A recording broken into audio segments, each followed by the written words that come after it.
setiap urusan yang tidak dimulai dengan memuji Allah, maka dia ada abtar terputus, ajzam, atau artinya hampir sama. Ya. Jadi jangan-jangan kenapa rumah kita tidak berkah, kendaraan kita tidak berkah, perjalanan kita kemarin-kemarin nggak berkah, kita tidak memulai jalan dengan alhamdulillah. Untuk beliau dan guru-gurunya dan sanad kita kepada beliau, kita kirimkan suratul Fatihah. Bismillahirrahmanirrahim. Ya kenal biar sin suratul. Amin. Ya. Dan juga pentahqiq kitab ini berjasa. Jadi kitab itu dulu Bapak Ibu kan nggak ada percetakan, diimlakan ke murid-murid salin. Beliau hidup abad ke-9, sekarang kita sudah abad ke-15. Ya, betul. Kira-kira kertasnya masih utuh nggak?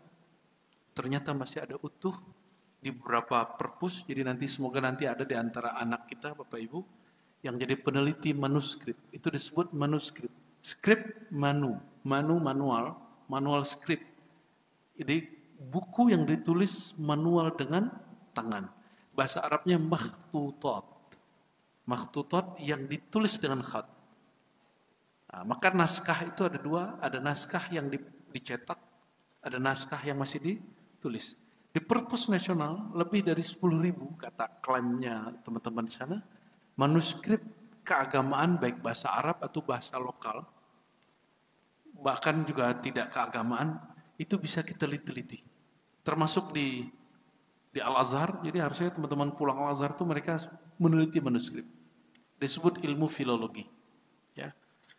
Jadi beliau ini ketemu naskahnya di banyak teks ya, si pentahqiq ini Anas Syurfawi di Kairo ya, dan di beberapa tempat yang lain ya. Ada berapa naskah di sini? 6 naskah. Mungkin Bapak Ibu bisa lihat, nggak jelas ya, nanti di zoom aja ya. Ini tulisan lamanya. Seperti ini.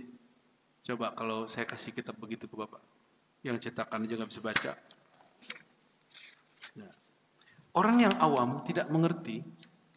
Dulu ada seorang syekh meninggal di tempat kami, dia masih bisa baca kitab kuning. Kitab kuning itu kitab kuning yang asli, itu bukan cetakan, tapi tulisan tangan.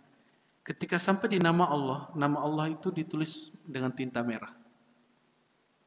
Dan bagi murid yang jahil itu dikeramatkan. Syekhnya mati, itu kamarnya syekh, kamar kitab syekh itu dibobol malam hari. Diculik sama muridnya. Ingin dapat berkah nggak kira-kira orang nyulik kitab? Ternyata mereka ingin jadikan kitab itu jadi jimat. Jadi kitab berubah fungsi. Dari menjadi sumber ilmu menjadi sumber khurafat.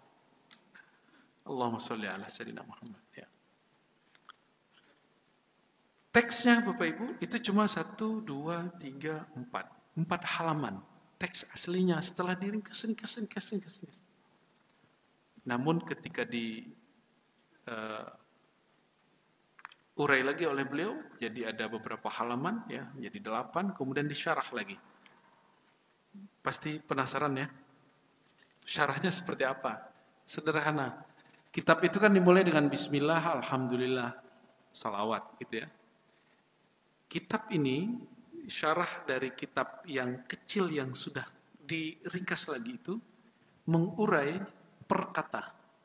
Alhamdulillah diurai, Rabbul Alamin diurai, wassalatu wassalamu ala sayyidil mursalin diurai. Tapi uraian khusus kitab ini nuansanya sudah gabungan ilmu akidah, ilmu tasawuf, ilmu fiqih, ilmu macam-macam. Ya. Maka saya pilih kitab ini semoga cocok untuk kita semua. Amin ya rabbal alamin.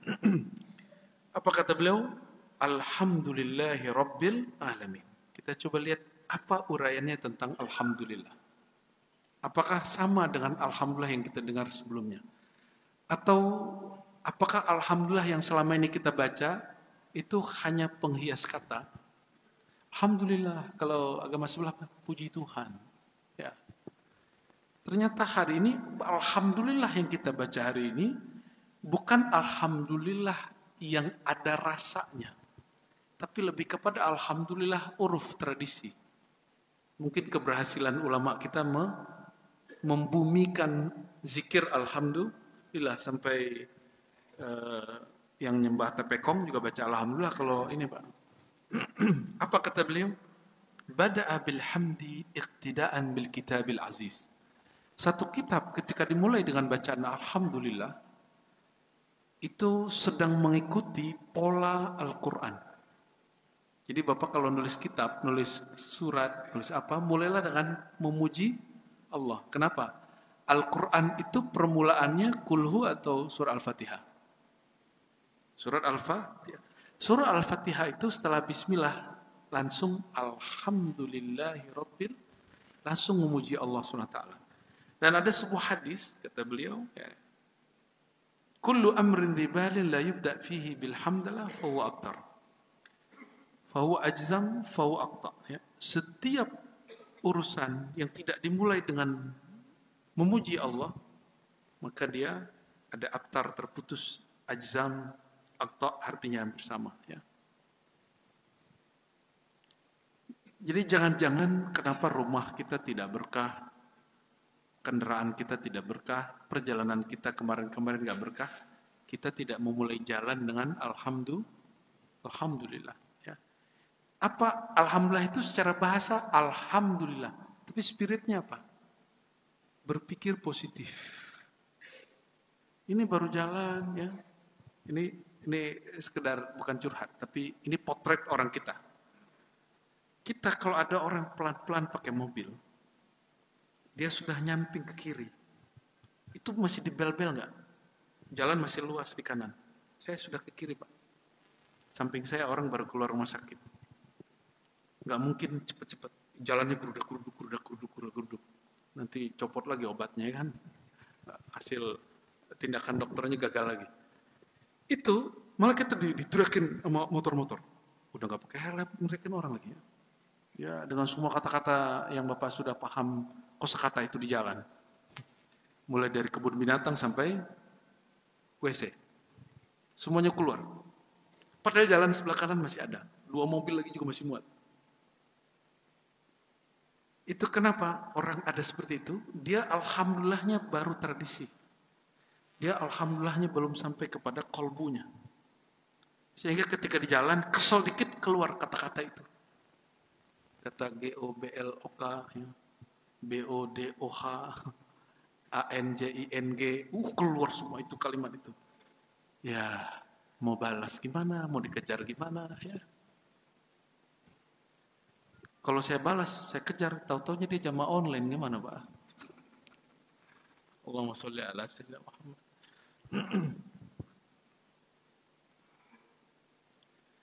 Secara harfiah, alhamdulillah, apa maknanya?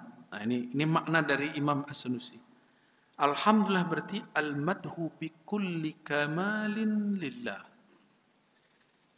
Pujian dengan segala kesempurnaan kita kembalikan itu sebagai milik Allah. Jadi jika ada merasa terpuji dalam diri, ada merasa lebih dikit, pulangkan kepada Allah. Wajah kita kata orang tampan. Yang ngelukis wajah ini siapa? Suara kata orang merdu. Yang bikin suara siapa? Betul, beneran nih. Jadi kalau suaranya dipuji, siapa yang terpuji? Otak kita kata orang cerdas. Siapa yang bikin otak? Ya Allah. Orang tua enggak. Orang tua cuma begitu aja kerjaannya. Cuma melakukan hubungan sakral itu. Dia tidak pernah bikinin hidung kita, nggak pernah bikin mata kita, apalagi membuat porsi otak kita nggak pernah. Paling dia cuma asupan makan. Nah, Bapak Ibu Saudara yang makan Allah. Jadi alhamdulillah ketika ada lafaz alhamdu ada alif lam di situ menunjukkan semua kesempurnaan milik Allah. Berarti kalau dibalik ketidaksempurnaan milik kita. Saya sering kasih pertanyaan, Islam dan Muslim, beda nggak? Islam itu milik Allah. Inna dina indallah. Kalau Muslim, apakah Muslim sesempurna Islam? Jadi jika ada orang mengkritisi orang Islam, apakah itu kritik terhadap Islam? Enggak ya? Gimana? Bapak ini pantas nggak, mohon maaf, menjadi representasi daripada al-Islam itu, pantas nggak? Atau jangan-jangan al-Islam itu menjadi tidak berkelas karena kita mengaku Islam? Yang mana nih? Asbab orang mandang Islam lewat kita, itu orang kemudian, oh Islam gitu ya. Jangan-jangan kitalah penyebab kemunduran Islam. Bukan, Islam sih nggak pernah mundur. Kemunduran orang yang meyakini ajaran Islam. Al-Islam selalu tinggi, al-Islam ya'lu wa la yu'la alaih. Yang rendah itu orang yang menganggap dirinya mewakili Tuhan, mewakili al-Islam, padahal dia nggak pantas. Na'udzubillah, thumma na'udzubillah. Ya.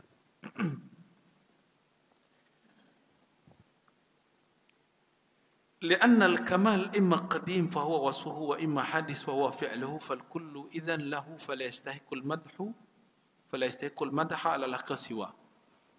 Sempurnanya ada dua.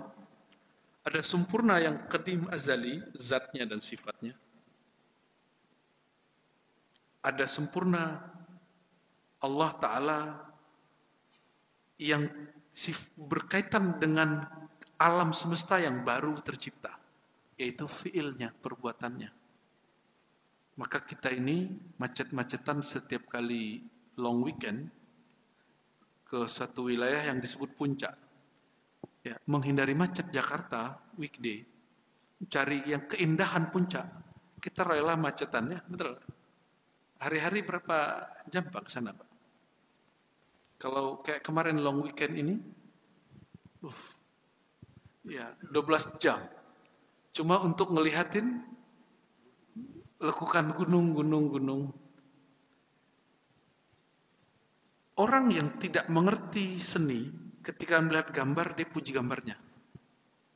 Tapi orang mengerti seni, disebut filsafat aksiologi. Ya, filsafat aksiologi, maka dalam bahasa Prancis, filosofi itu disebut artis baca kita. Tulisannya artis, bacanya arti. Jadi artis dalam bahasa filsafat Prancis itu orang yang mengerti seluk-beluk dari suatu pemikiran dan seni. Kalau di Indonesia artis apa? Jadi lafaz artis pun jadi rendah karena kita Pak. Padahal dari kata art itu seni toh. Nah, dan Bapak Ibu kalau udah bisa bahasa Inggris, belajar bahasa Prancis jadi mudah. Karena dahulu hampir 40% kata ahli bahasa, bahkan lebih, bahasa Prancis itu masuk ke bahasa Inggris. Wallahu a'lam bishawab ya. Yang pakar bahasa silakan dikaji ulang itu. Jadi baik kesempurnaan yang qadim azali, qadim pada zatnya, azali pada sifatnya. Jadi beda nggak qadim dengan azali? Sebenarnya qadim azali itu sama. Tidak dicipta, tidak berawal, tidak berakhir. Tapi dia hanya berbeda pada ibaratnya.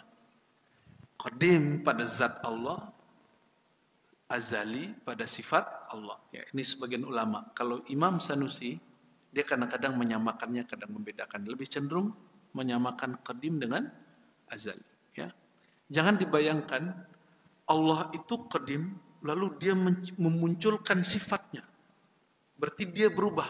Benar nggak? Bayangan seperti itu membayangkan Tuhan berubah. Yang berubah itu makhluk. Maka qadim azali itu sama-sama ada. Tapi dia memandang zatnya disebut qadim, dia memandang sifatnya disebut azali. Dia memandang perbuatannya, kita ini perbuatan Allah, disebut ciptaan karya baharu dan berubah-ubah. Nah, maka pembatas kita ini baru, dicipta, karya, berubah. Allah itu bukan baru, dia azali, dia qadim. Nah, nanti akan ada pembahasan yang agak ramai di situ. Insya Allah ya. Ini tim khidmat kita sudah teler-teler nih Pak, nggak tidur semalaman ini. Saya pun leher ketiduran juga depan musola. Masya Allah, udah kayak ahlu sufah gitu tadi. Ngerasain tidur di emperan, nikmat sekali ya. Allahumma sholli ala sayyidina Muhammad. Lalu beliau kasih pertanyaan, apa hukum memuji Allah? Nah, ini ilmunya di sini, ilmu akidahnya sudah, sekarang fikihnya masuk. Apa hukumnya memuji Allah? Kira-kira gimana? Hukum memuji Allah apa? Sunat, mustahab, apa wajib? Oke, kalau sholat kan 5 waktu. Kalau memuji Allah berapa kali wajibnya? Seumur hidup. Coba lihat, beliau jawab ya. Apa kata beliau? Hukmu hadzal hamdi al-wujubu marratan fil umr. Minimal engkau memuji Allah sekali seumur hidup. Memujinya zahir batin, sifatnya yang qadim dan azali, begitu juga perbuatannya. Pujilah, berarti kita memuji Dia pada zatnya, Dia pada sifatnya, dan takdir kita. Pernah nggak muji takdir Allah? Pujilah takdir Allah walaupun sekali seumur hidup. Kata beliau nih. Ya. Sama seperti haji. Ini menarik juga. Ini yang nggak pernah ada di kitab lain. Dia sampai memikirkan berapa kali sebenarnya memuji Allah itu wajib. Kata dia cukup sekali tapi langsung dari dalam. Langsung kolbunya yang memuji Allah subhanahu ta'ala lalu ekspresikan dengan lisan. Maka alhamdulillah itu menjadi ekspresi mutlak dari kata syukur. Betul nggak? Ya. Lalu apa yang disebut syukur? Antara annal mun'im huwallah. Ini ijma' ulama ahli qalbu, ahli rohani. Engkau merasakan, melihat bahwa sang pemberi nikmat itu adalah Allah. Disitulah baru habis syirik seseorang. Dia nggak menyekutukan Allah lagi dengan atasannya, ya, dan lain sebagainya. Sama juga, ini Bapak Ibu nyadar nggak? Bersyahadat itu yang wajib sekali seumur hidup. Setelah sekali itu, hukumnya hanya mustahab atau sunat. Itu hanya pembaharuan. Maka di ribat kita, setiap kali zikir, kita memperbaharui syahadat. Bukan karena wajib, tapi ini sebagai adab. Jangan-jangan syahadat kita sempat rusak, kita perbaharui lagi. Mengikuti kalam Nabi, jadidu imanakum. Ya, perbaharui imanmu. Berarti ikrar kita perbaharui setiap saat. Jadi sebelum sholat, saya kan dengar-dengarnya juga telinga saya ke kiri kanan samping nih. Jarang sekali yang bersyahadat sebelum sholat. Coba, biar sholatnya mantap, perbaharui syahadatnya. Karena syahadat itu istilahnya ikrar iman. Ikrar iman itu di kolbu dan Allah hanya memandang kepada kolbu. Mantap kolbunya, takbir, sholatnya diterima oleh Allah Subhanahu Wa Taala. Ya, walaupun gak khusyuk amat ya. Jadi syahadat berapa kali wajibnya? Sekali seumur hidup. Coba ingat-ingat syahadat kita yang pertama itu yang kapan? Maka ada pertanyaan, apakah syahadat sebelum balik diterima? Diterima. Namun setelah balik, perbaharui. Waktu sunat diperbaharui ya? Waktu nikah diperbaharui lagi? Ya. Inilah sebenarnya kegelisahan satu kelompok yang niat awalnya benar, tapi kemudian menjadi kelompok yang eksklusif yang kita sering dengar namanya LDII. Ya. LDII itu mengamati bahwa syahadatnya orang Islam itu tidak sempurna. Mereka buat kajian namanya kajian mankul. Tapi mengakuisisi bahwa syahadat mereka yang lebih sempurna itu juga masalah. Jadi semangatnya kita perlu puji LDI itu. Tapi fakta di lapangannya ternyata berbeda dengan semangatnya. Jadi banyak orang semangat tapi perjuangan dari semangatnya berbeda dengan ketulusan semangatnya. Ya. Jadi tidak semua orang berniat baik itu aktivitasnya baik. Masih mau lanjut? Ini baru alhamdulillah belum Rabbil Alamin, Pak. Wassalatu ala sayyidina Maulana Muhammad sallallahu alaihi wasallam. Lalu beliau mengatakan Rabbil Alamin. Alhamdulillahi Rabbil Alamin. Kata Rabb itu juga satu jenis kata, satu akar kata dengan sering dengar Fakultas Tarbiyah dan Keguruan di UIN IAIN. Tarbiyah itu artinya pelatihan pendidikan. Guru mendidik. Atau kalau kita doa untuk orang tua, kama rabbayani. Apa arti rabbayani di situ? Menyayangi. Ya. Sebagian mereka menyayangi. Oh berarti kata Rabb diartikan di negeri kita dalam pengertian yang beragam. Ada yang mengartikannya keguruan, pelatihan, pendidikan. Tarbiyah di IAIN diartikan pendidikan. Tarbiyah fakultas pendidikan. Sedangkan dalam bahasa yang lain kita sering doa, ya Allah ampuni orang tuaku dan sayang mereka seperti mereka menyayangi aku. Ternyata terjemahan itu kurang tepat. Walaupun boleh. Rabbayani dari kata Rabba lebih kepada arti mengayomi, mengurusi, mendidik gitu. Makanya ada beberapa kasus anak-anak yang tidak dibesarkan oleh orang tuanya itu protes. Protesnya ke saya. Ya, Ustaz, saya ini punya orang tua, tapi orang tua saya nggak tanggung jawab. Loh, terus kok marah-marah ke saya? Oh, maksudnya mau tanya katanya. Oke, kalau mau tanya kita jawab. Dalam kajian kerohanian, kalau engkau tidak disayangi setelah lahir, engkau sudah disayangi orang tuamu sebelum lahir. Engkau sudah dijaga, robbaya itu sudah dimulai dari dalam perut. Jadi ketika bapak-bapak ini tanya ibu-ibu. Ibu-ibu ketika ada jabang bayi di dalam perutnya, dalam rahimnya, itu sayang banget gak? Dijagain beneran. Itu bagian dari robbayani, rob tarbiyah. Oke, oleh karenanya tarbiyah kependidikan dalam Islam tidak dimulai umur 7, 6, enggak. Dimulainya dari dalam, bahkan dari bikin. Bikinnya pakai bismillah enggak? Bismillahirrahmanirrahim minasyaitan. Wa janibisyaitan ala ma razaqtana. Dimulai dari situ mulainya. Itu cara karena tidak mau hasil dari cinta berdua itu diganggu oleh syaitan, dipagar dengan nama Allah, itu sudah bagian dari tarbiyah. Itu bagian dari tarbiyah. Makan, ibu-ibu ini niat nggak kalau makan diniatkan, ya Allah aku niat makan. Kalau lagi punya jabang bayi, dengan namamu, dengan izinmu, semoga jadi nutrisi juga bagi badanku dan bagi si jabang bayi. Disertakan nama Allah, itu bagian dari tarbiyah. Bagian dari tarbiyah. Hari ini kan ada terapi-terapi dengerin musik ke dalam ini, ya salam tuh norak bagi saya itu ya. Kelamaan ente sadarnya. Boleh nggak apa-apa, kita nggak ada masalahin penemuan itu. Tapi pendidikan kerobbayani soghira kecil itu dari kita masih kecil di dalam perut ibu kita. Ya. Semoga yang telat kesadarannya itu menemukan Islamnya bukan hanya sekedar buah dari pendidikan orang tua, tapi kita cari sendiri. Dan saya berbaik sangka semua yang hadir pagi ini pada ngantuk-ngantuk. Ya, sebagian ngantuk-ngantuk. Itu karena ingin mencari tarbiyah yang sebenarnya dari Allah Subhanahu.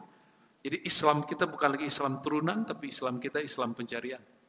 Nah, Rabbil Alamin, aslu tarbiyah, naqlu syai'. Waduh, saya sudah mulai kabur Pak baca kitab. Harus mulai kacamata ini kayaknya. Naqlu syai' min amrin la amrin hatta yasira ila ghayatin aradaha al-murabbi. Tarbiyah itu dalam definisinya memindahkan sesuatu dari satu fase ke fase yang lain sampai kepada puncak atau tujuan yang dituju oleh orang yang sedang memindahkannya. Maka orang yang memindahkan itu disebut murabbi. Jadi siapa yang layak disebut murabbi? Dia mengerti fase-fase, tingkatan-tingkatan orang ini, levelnya ini, dia bisa dinaikin, bisa dipindahin. Itu disebut dengan murabbi. Istilah murabbi itu istilah yang ada di pesantren-pesantren, di tarekat-tarekat. Walaupun istilah murabbi hari ini sering identik dengan suatu pergerakan, tapi saya sampaikan pergerakan itu Ikhwanul Muslimin. Ikhwanul Muslimin sebenarnya didirikan oleh seorang sufi Ahlus Sunnah namanya Syekh Hasan Al-Banna. Dia tarekatnya Syaziliyah Al-Hasafiyah dan dia mengatakan kun sufiyan qabla an takuna da'iyan. Jadilah kamu sufi dulu sebelum dai. Ya. Saya termasuk pernah berinteraksi dengan para murabbi dalam kategori itu, ya. Berliko-liko juga dengan mereka. Meskipun kemudian saya berpikir, oh, ada hal yang aku belum puas, maka saya cari murabbi yang bersanad kepada imam-imam tariqah, imam-imam Ahlus Sunnah wal Jamaah. Jadi sampai hari ini saya masih punya murabbi, tapi bukan murabbi pergerakan seperti yang teman-teman bayangkan itu. Namun saya masih menganggap dua-duanya oke. Ya. Dulu mungkin yang masih mudanya pernah zikir pagi sore ma'thurat, ya, diajak oleh murabbi gitu ya. Bahasa kerennya hari ini mentor. Nanti di ribat akan digunakan istilah murabbi kembali, ya. Kita akan hidupkan istilah itu kembali. Ya, kemarin kita sebut khalifah mentor, ya, kita ganti lagi nanti. Summa nuqila ila al-malik wal muslih lil luzumi tarbiyah lahuma ghaliban, ya. Dipindahkan dari fase ini lalu dipindahkan kembalikan ke pemiliknya dan orang merubahnya, ya. Bagian terakhir, ya, bagian terakhir. Rabbil alamin, alam, ya. Alam itu bahasa Indonesia atau bahasa Arab? Baru sadar ya. Ya, ternyata alam itu bahasa Arab. Ya. Kita sering menyebut alam apa? Pemandangan alam. Tapi dalam bahasa Indonesia, alam itu identik dengan pemandangan empirik, panca indera. Padahal alam dalam istilah Quran, Rabbil alamin, segala puji, kesempurnaan pujian milik Allah Ta'ala, pemilik, penjaga, pengayom alam semesta. Alam semesta, kata Imam At-Tabari dalam Tarikh Tabari, disebutkan 18.000. Dan ada yang mengatakan lebih dari itu. Kenapa? 18.000 itu di dalam satu alam, ambil 18.000, ambil satu. Satunya itu di dalamnya ada sekian ribu lagi. Anggaplah satu alam 1.000. 18.000 kali 1.000 berapa? Itu yang 1.000 di bawahnya dibagi lagi, ada lagi negeri-negeri alam di situ. Contoh diri kita. Tubuh kita ini Bapak Ibu, Bapak kira ini Bapak ini satu alam, tidak.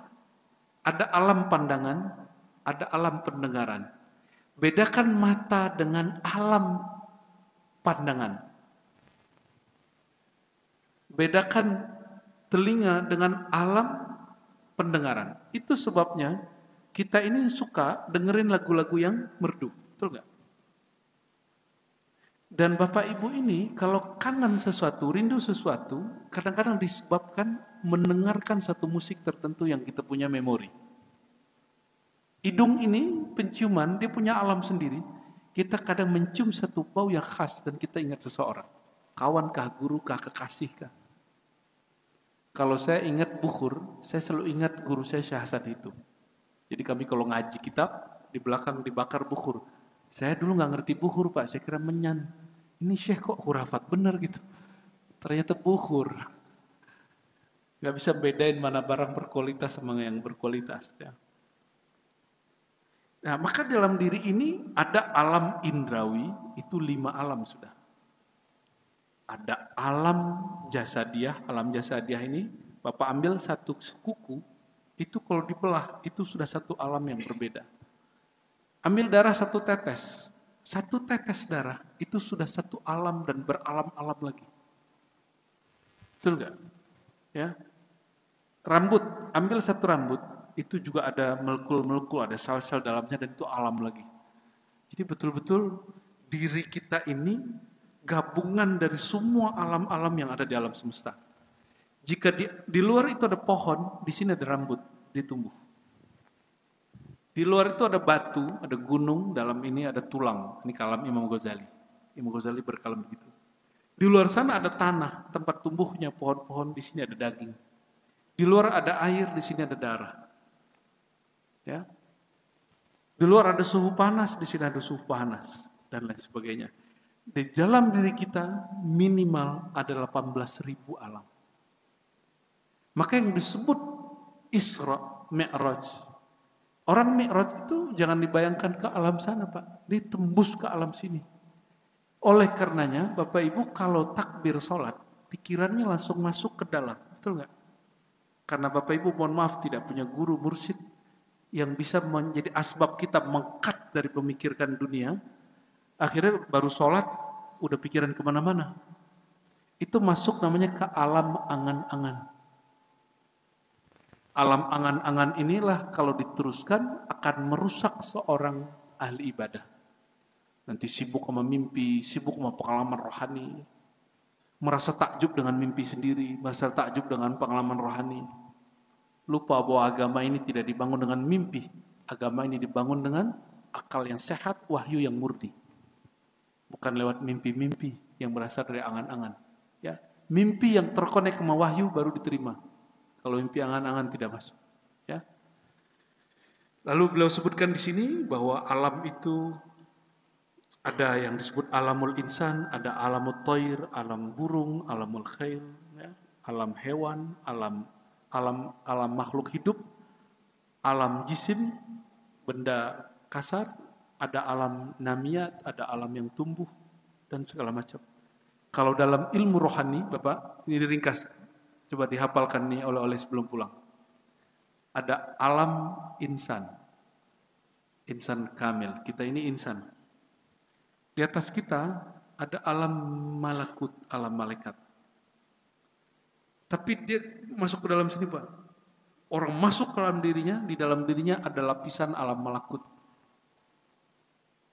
Disitulah kenapa Nabi bisa dialog dengan malaikat, para aulia bisa dialog dengan malaikat, anak kecil bisa melihat malaikat dengan izin Allah. Oke? Terus di atasnya lagi apa? Lebih dalam lagi alam jabarut. Malakut ini alam zikir-zikir, alam malaikat. Sedangkan jabarut alam ilmu kemakrifatan. Ini jabarut itu artinya kerajaan Allah pada para nabi dan aulia. Di situ ruh-ruhnya para nabi, para aulia. Makanya Nabi Muhammad SAW naik ke alam jabarut, jumpa para arwah nabi. Ya. Bahkan sebagai nabi ada di alam malakut. Ya. Terus di atas jabarut apa? Disebut lahut. Lahut itu alam ketuhanan. Maksudnya di situ orang akan mengerti ilmu tentang Tuhan. Dia ilah ya. Tolek. Udah dalam sekali tuh masuk alam jabarut yang gitu. Alam carut marut.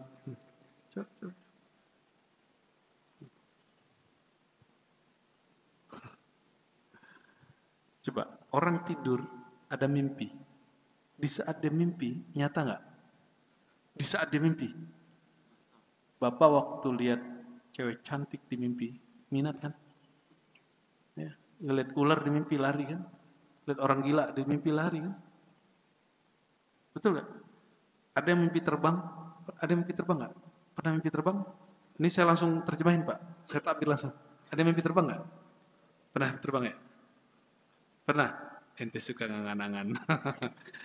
Jadi orang yang suka berangan-angan, berkhayal, salah satu penciriannya di alam bawah sadar dia yang disebut mimpi, dia kalau masuk ke alam itu terbang deh. Terbang aja. Ya. Kurangi angan-angannya ya. Dan ciri-ciri hati kita jorok, ngelihat lawan jenis dalam mimpi, dan kita goda, bahkan mungkin melakukan hubungan suami istri di situ. Mimpi basah. Itu batinnya lagi kotor, kecuali berhubungannya dengan pasangan sendiri. Maka Sayyidina Umar disebutkan dia waktu sibuk mengurus pemerintahan, dia tidak pernah mimpi basah sama sekali, kecuali sekali, dan itu pun wajah istrinya. Apa kata Ibn Arabi? Ini di beberapa tempat saya sampaikan. Salah satu ciri kebeningan hati para aulia, mereka tidak lagi bermimpi jorok. Jangankan di alam sadar, di alam mimpi aja gak berani maksiat, Pak. Karena alam mimpi itu tidak mimpi. Nabi berkalam, an-nasu niyam, manusia itu tidur. Jika mereka mati, mereka tuh bangun. Saya mau tanya, ini bapaknya lagi mimpi apa lagi sadar ini? An-naumu akhul maut, tidur itu saudara mati. Maka belajar mati, mutu qabla anta mutu, artinya sebelum kita tertidur, belajarlah sebut nama Allah. Sehingga nama Allah itu terpatri masuk ke dalam diri kita, masuk ke alam bawah sadar, masuk dalam mimpi, nama Allah itu gak hilang. Rasulullah itu kan sering hadir, Pak, di majelis-majelis, di sholawat-sholawat. Tapi karena kesadaran kita masih empirik, belum bisa merasakan keberadaan alam bawah sadar di saat sadar, maka kita gak mengenal ada kehadiran nurnya Nabi Muhammad SAW. Ini rahasia. Kenapa para aulia, gak jadi rahasia lagi, saya buka. Kenapa para aulia bisa menyaksikan sesuatu yang menurut kita gak mungkin terlihat oleh mata ini, empiris. Karena mereka tidak lagi melihat dengan empiris, mereka melihat dengan alam bawah sadarnya. Kalau bahasa kitabnya, basirah. Gimana caranya? Jangan sampai tidur itu dalam keadaan hati kotor. Jangan pernah tidur bawa amarah. Jangan tidur bawa kebencian. Mau? Jadi sebelum tidur, lepaskan semua itu, karena kita mau pindah alam. Dan yang saya khawatirkan, orang tidur, mimpi, dan gak bangun-bangun. Gak bangun-bangun. Oleh karenanya, orang yang mati, dia tidak sadar dirinya mati. Sampai dia diinterogasi oleh malaikat. Dia ngerasanya dia sedang mimpi. Jadi orang tidur itu, Pak, dia ngerasa mimpi.